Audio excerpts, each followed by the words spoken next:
अमोल सांगानी, राळेगाव, यवतमाळ।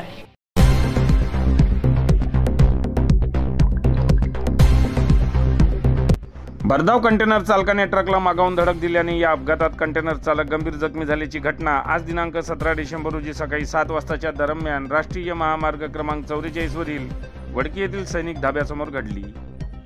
कानपूरवरून हैदराबादच्या दिशेने प्लास्टिक घेऊन जाणाऱ्या ट्रक क्रमांक UP 78 DT 2467 ला भरधाव येणाऱ्या कंटेनर क्रमांक A455 AR 4914 ने येथील नॅशनल हायवे क्रमांक 44 वरील सैनिक धाब्यासमोर मागावून जोराची धडक दिली।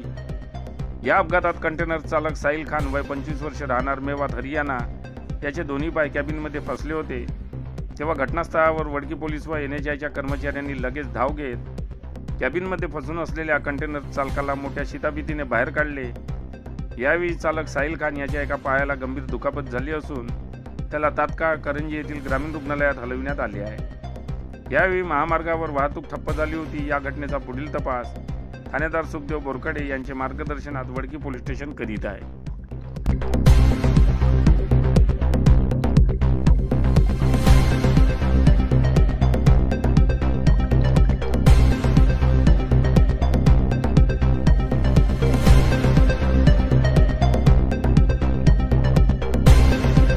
बातम्यांशी अपडेट राहण्याकरिता आजच आमच्या चॅनलला सबस्क्राइब करा आणि बेल आयकॉनवर क्लिक करा।